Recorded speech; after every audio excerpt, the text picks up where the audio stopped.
अस्सलाम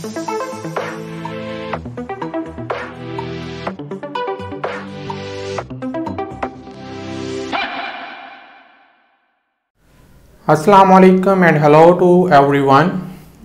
आज जो टॉपिक हम डिस्कस करेंगे वो है फाइलम प्लैटीहेल्मिन्थेस। अगर हम फाइलम प्लैटीहेल्मिन्थेस के वर्ड के ऊपर गौर करें तो प्लैटी का मतलब होता है फ्लैट और हेल्मिन्थ का मतलब होता है वर्म्स। तो इस फाइलम में ऐसे एनिमल्स मौजूद होते हैं जो कि फ्लैट होते हैं, इसलिए इस फाइलम के एनिमल्स को प्लैटीहेल्मिन्थेस जो है वो कहा जाता है, क्योंकि इसके जो वर्म्स हैं वो फ्लैट होते हैं। तो आइए सबसे पहले फाइलम के करैक्टरिस्टिक्स को ब्रीफली जो है वो डिस्क्राइब कर लेते हैं, फिर उसको डिस्कस करते हैं। अगर हम फाइलम प्लैटीहेल्मिन्थेस के करैक्टरिस्टिक्स को देखें तो फाइलम के अंदर 20,000 के करीब जो स्पीशीज़ जो हैं वो मौजूद हैं। इनका साइज़ जो है वो 1 मिलीमीटर से लेकर 25 मीटर तक लंबा हो सकता है, यानी छोटे से छोटे भी हैं और बहुत लंबे एनिमल हैं। छोटों की बात करें तो उसमें प्लेनेरिया आ जाता है, अगर लंबों की बात करें तो उसमें टेप वर्म आ जाता है जो कि बहुत ज़्यादा लंबाई में रीच कर जाता है। इसके अलावा इनकी बॉडी के अंदर 3 लेयर्स होती हैं, जिसमें एक तो एक्टोडर्म है जो कि बाहर वाली लेयर होगी, एक एंडोडर्म है जो कि अंदर वाली होगी, और उनके दरमियान में एक मिडिल लेयर होती है जिसे पेरेन्काइमा कहा जाता है। तो कंटेन पेरेन्काइमा। इनकी 4 क्लासेस जो हैं वो हम बारी बारी हर लेक्चर में डिस्कस करेंगे। 4 क्लासेस हैं, उसमें क्लास टर्बेलारिया है, क्लास मोनोजीनिया है, उसके अलावा क्लास ट्रिमाटोडा है और क्लास सेस्टोडिया है। तो ये 4 क्लासेस हैं जिनको हम अलग अलग लेक्चर्स में डिटेल के साथ डिस्कस करेंगे। इसके अलावा ये जो एनिमल्स होते हैं ये डॉर्सो वेंट्रली फ्लैटेंड होते हैं, बिल्कुल ऐसे जैसे मेरा हाथ है। तो ये हाथ की डॉर्सल साइड है, ये उसकी वेंट्रल साइड है। बिल्कुल ऐसे ही इस फाइलम के जो एनिमल होते हैं वो डॉर्सो वेंट्रली कंप्रेस्ड होते हैं, फ्लैट होते हैं, या आप ऐसे समझ लें जैसे पत्ता होता है, पत्ते की शक्ल के होते हैं। ये जो एनिमल हैं ये ट्रिप्लोब्लास्टिक होते हैं, एक्टोडर्म है, एंडोडर्म है, और जो मिडल लेयर है उसको मेसेनकाइम कहा जाता है। इसके अलावा ये एनिमल जो हैं ये एसिलोमेट होते हैं, इनमें अंदर बॉडी कैविटी नहीं पाई जाती। बॉडी कैविटी की जगह पर इनकी पेरेन्काइमा जो है वो मौजूद होता है। इसी तरह से अगर हम इनकी सिमेट्री की बात करें तो ये बाइलैटरल सिमेट्री रखते हैं। बाइलैटरल सिमेट्री में जो एनिमल होता है उसकी बॉडी को सिर्फ एक ही प्लेन से 2 इक्वल बराबर हिस्सों में डिवाइड किया जा सकता है जो एक दूसरे के मिरर इमेज हों, उसे बाइलैटरल सिमेट्री कहते हैं। जैसे इंसान है तो इंसान भी बाइलैटरल होता है। इस तरीके से ये जो एनिमल हैं सिर्फ आप इनको एक ही प्लेन से 2 हिस्सों में डिवाइड कर सकते हैं, इसलिए इनकी सिमेट्री जो है वो बाइलैटरल होगी। ये अनसेगमेंटेड होते हैं, अनसेगमेंटेड वर्म्स होते हैं। अगर हम इनकी सेक्सुअल बात करें तो ये हर्मैफ्रोडाइट होते हैं, और फिर इनको डिटेल के साथ जो है वो हम डिस्कस करेंगे। आज के लेक्चर में जो हम फाइलम प्लैटीहेल्मिन्थेस की जो पहली क्लास है जिसे टर्बेलारिया कहते हैं उसको डिस्कस करने जा रहे हैं। तो पहली क्लास जो है वो टर्बेलारिया। टर्बेलारिया को नाम इसलिए दिया गया है क्योंकि जब ये चलते हैं तो जहाँ पर ये पाए जाते हैं वहाँ पर पानी के अंदर इनकी मोशन की वजह से एक तरह की टर्बुलेंस पैदा होती है, जिससे जो पानी है सारा वो गदला हो जाता है, उसमें मिट्टी जो है वो निकल आती है और पानी जो है वो गदला हो जाता है, इसलिए इसको टर्बेलारिया कहा जाता है। इसके जो एनिमल्स हैं उनमें जो मोस्ट फेमिलियर एनिमल है वो प्लेनेरिया है, जिसकी डायग्राम आपके सामने मैंने बनाई हुई है। ये जो प्लेनेरिया है ये एक टर्बेलारियन है, फ्री लिविंग है, पैरासाइट के तौर पर नहीं पाया जाता बल्कि पानी के अंदर एक्वाटिक एनवायरनमेंट में ये मौजूद होता है। इसकी बॉडी के नीचे सीलिया होते हैं जिनकी मदद से ये लोकोमोशन करता है और टर्बुलेंस पैदा करता है पानी के अंदर, इसलिए इनको टर्बेलारिया कहा जाता है। बाकी इसके मेन करैक्टर्स जो हैं वो आप ऑलरेडी बुक्स में स्टडी कर लेंगे, मैं सिर्फ उनके मेन जो फंक्शन है उनको डिस्कस करते हैं। तो सबसे पहले हम इसकी बॉडी वॉल जो है उसको डिस्कस करने जा रहे हैं। तो मैंने क्या किया है कि यहाँ से टर्बेलारियन यानी प्लेनेरिया को बड़ा कर लिया है, उसकी डायग्राम आपके सामने शो कर दी है। ये उसकी बॉडी है, एंटीरियर सिरा है, उसके बाद ये उसकी बॉडी का निचला सिरा है जहाँ से मैंने क्रॉस सेक्शन काट कर दिखा दिया है। ये उसकी डॉर्सल साइड हो जाएगी, ये उसकी वेंट्रल साइड हो जाएगी।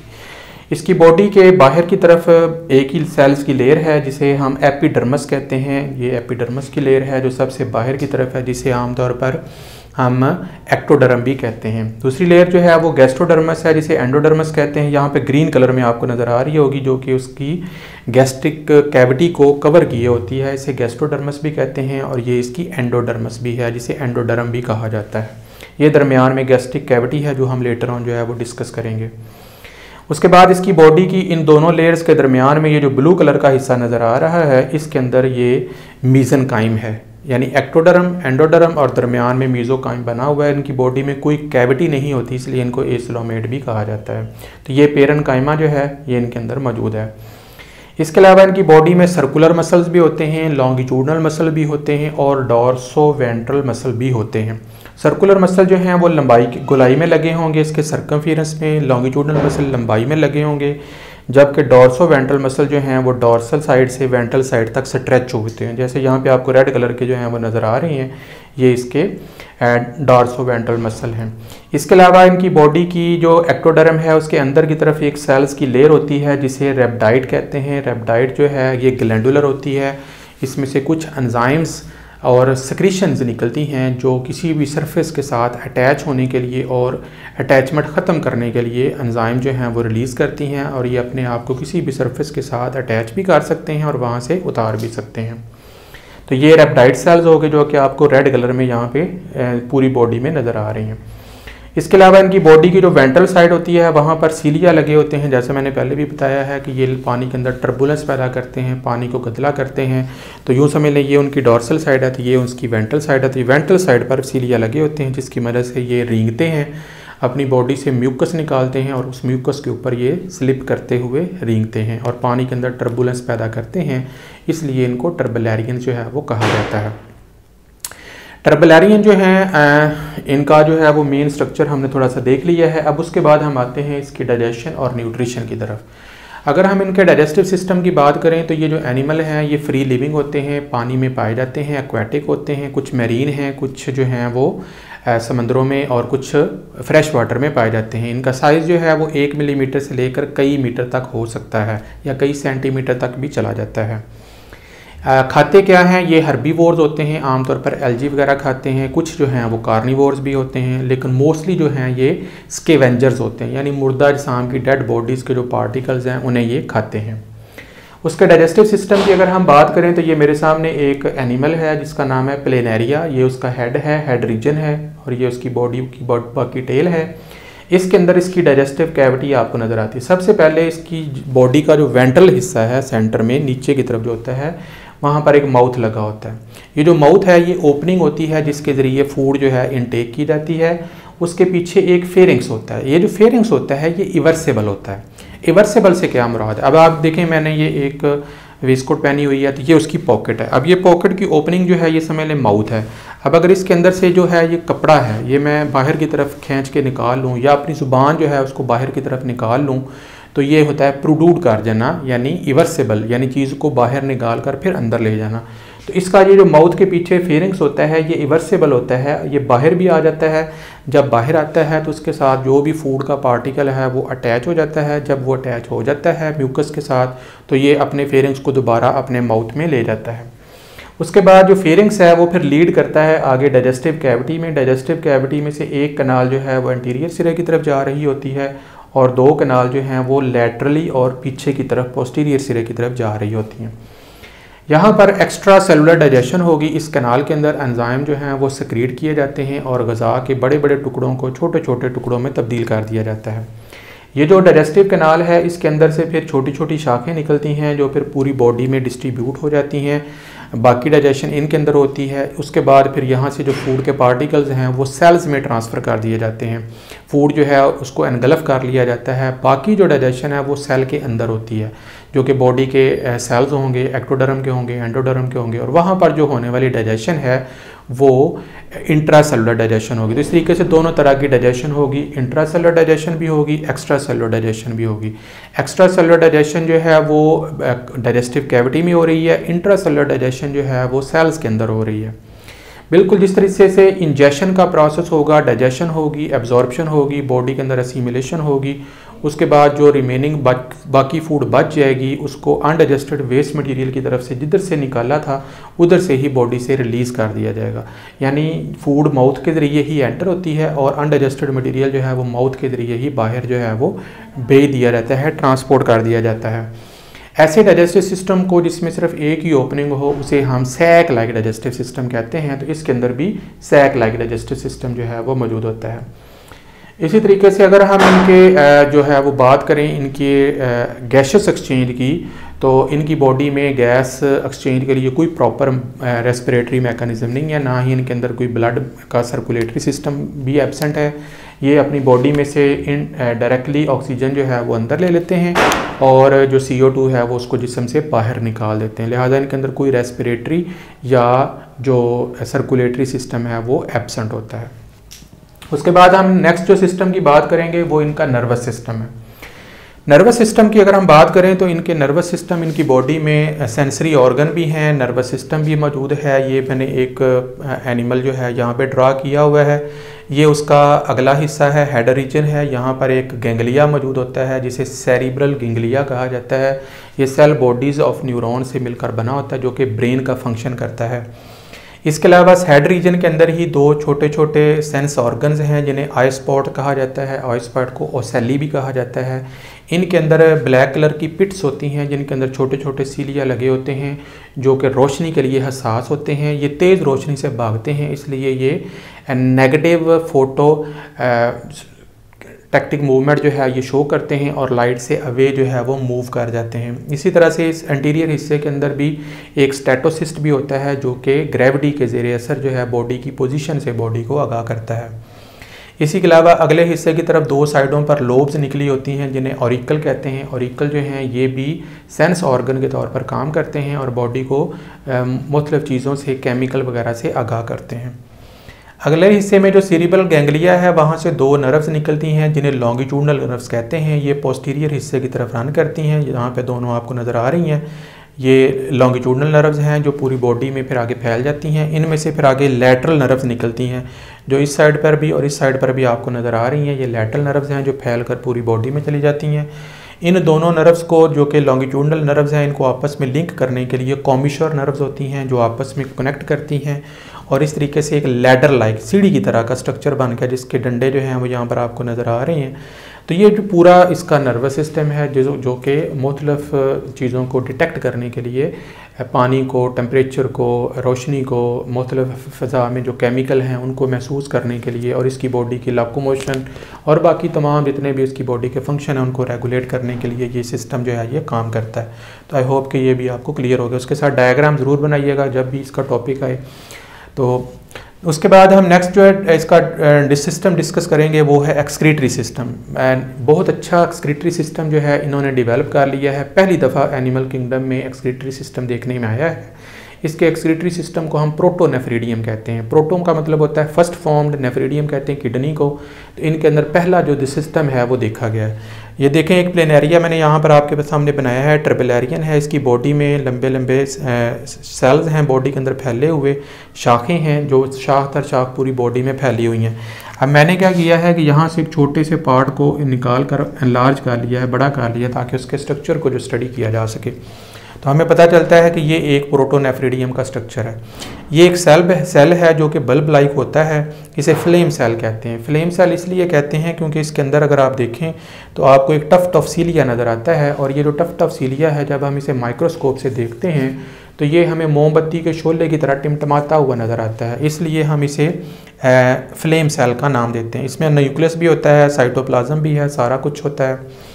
इसके जो बीटिंग सीलिया होते हैं जब वो बीट करते हैं तो इंटरस्टिशियल सेल्स के अंदर जो लिक्विड के अंदर वेस्ट मटेरियल होते हैं वो कलेक्ट होकर इस सेल के अंदर आ जाते हैं। चारों तरफ से वेस्ट मटेरियल, अमोनिया है, यूरिक एसिड है या कोई और चीज़ है, वो यहाँ से यहाँ पर मोस्टली क्योंकि ये एक्वेटिक माहौल में रहते हैं इसलिए ज़्यादातर इनके अंदर अमोनिया के ज़रिए ही एक्सक्रीशन होती है, या इसके अलावा अगर बाकी वेस्ट मटेरियल होंगे वो यहाँ पर आ जाएंगे।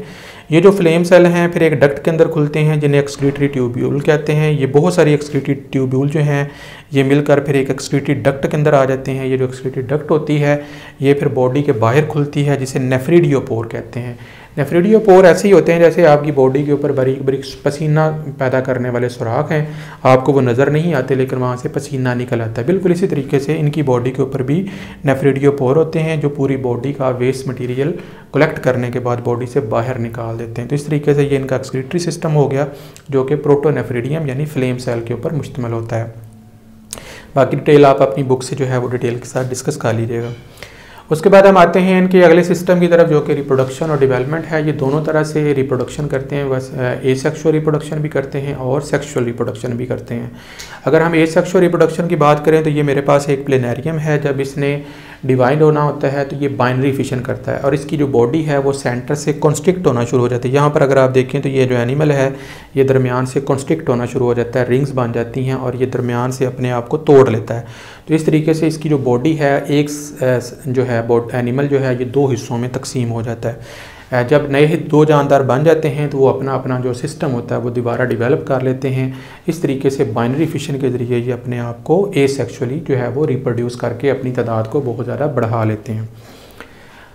ये एनिमल जो हैं ये सेक्सुअल रिप्रोडक्शन भी करते हैं। सेक्सुअल रिप्रोडक्शन करने के लिए ये जो एनिमल हैं ये मोनिशियस हैं। मोनिशियस का मतलब होता है कि ये हर्मैफ्रोडाइट हैं। हर्मैफ्रोडाइट का मतलब ये है कि इनके अंदर दोनों सेक्सेस मौजूद होती हैं, यानी मेल भी ये खुद हैं, फीमेल भी खुद हैं, लड़का भी खुद हैं, लड़की भी खुद हैं, दोनों तरह के ऑर्गन्स इनके अंदर पाए जाते हैं। तो अब आपके लिए मैंने एक डायग्राम जो है वो ड्रा की हुई है। इसमें दो तरह के मैंने सिस्टम दिखाए हुए हैं, मेल है और फीमेल है। तो सबसे पहले हम मेल सिस्टम की बात करेंगे। तो यहाँ पर जो ब्लू कलर में आपको नज़र आ रहा है वो मेल सिस्टम है। ये देखें, ये इसके टेस्टिस हैं, ये जो आपको ब्लू कलर में नज़र आ रहे हैं, इस तरफ भी और इस तरफ भी। ये जो टेस्टिस हैं आपको पता है मेल गोनेड्स होते हैं जिनके अंदर स्पर्म्स बनते हैं। स्पर्म्स का प्रोसेस इनके अंदर होगा। उसके बाद फिर ये जो टेस्टिस हैं इनके अंदर से देखें डक्ट निकल रही है। ये एक डक्ट है, इसे हम कहते हैं स्पर्म डक्ट। एक स्पर्म डक्ट इधर से निकल रही है, दूसरी स्पर्म डक्ट इधर से निकल रही है। ये दोनों डक्ट जो हैं ये स्पर्म्स को ट्रांसपोर्ट करने के लिए इस्तेमाल होंगे। उसके बाद यहाँ पर एक थैली है जिसे सेमिनल वेजिकल कहते हैं, जहाँ पर स्पर्म जाकर स्टोर हो जाएंगे। उसके बाद इसकी बॉडी के आगे इसका पीनस है, जहाँ पर फिर आगे इनको फीमेल की बॉडी में ट्रांसफ़र किया जाएगा। क्योंकि फ़ीमेल भी ये खुद हैं, आमतौर पर ये सेल्फ कपुलेट करते हैं, लेकिन आमतौर पर ये क्रॉस जो कपुलेशन है उसको ज़्यादा प्रेफर करते हैं। इसी तरीके से अगर हम फीमेल की बात करें तो यहाँ पर जो रेड कलर के पार्ट्स आपको नज़र आ रहे हैं ये फीमेल रिप्रोडक्टिव ऑर्गन है। ये भी ओवरी है, ये भी ओवरी है। ओवरी के अंदर आपको पता है फीमेल गोनेड्स हैं। एग बनने का जो प्रोसेस है वो टेक्स प्लेस होता है। इनके अंदर से फिर डक्ट्स निकलती हैं जिन्हें ओविडक्ट कहते हैं। दोनों तरफ से आपको एक लंबी डक्ट नज़र आ रही है जिन्हें ओविडक्ट कहते हैं। ओविडक्ट के साथ ही फिर कुछ ग्लैंड्स अटैच होते हैं जिन्हें यॉक ग्लैंड्स कहते हैं, या इन्हें वाइटलेरिया भी कहा जाता है। ये जो हैं एग के लिए यॉक प्रोड्यूस करेंगे। उसके बाद ये जो दोनों सिस्टम हैं ये एक ओपनिंग के अंदर खुलते हैं जिसे जेनिटल चैम्बर कहते हैं, और एक जेनिटल पोर होता है जो कि बाहर की तरफ खुलता है। इसी तरीके से ये कपुलेटरी सैक है और ये उसके साथ इसका पीनस है।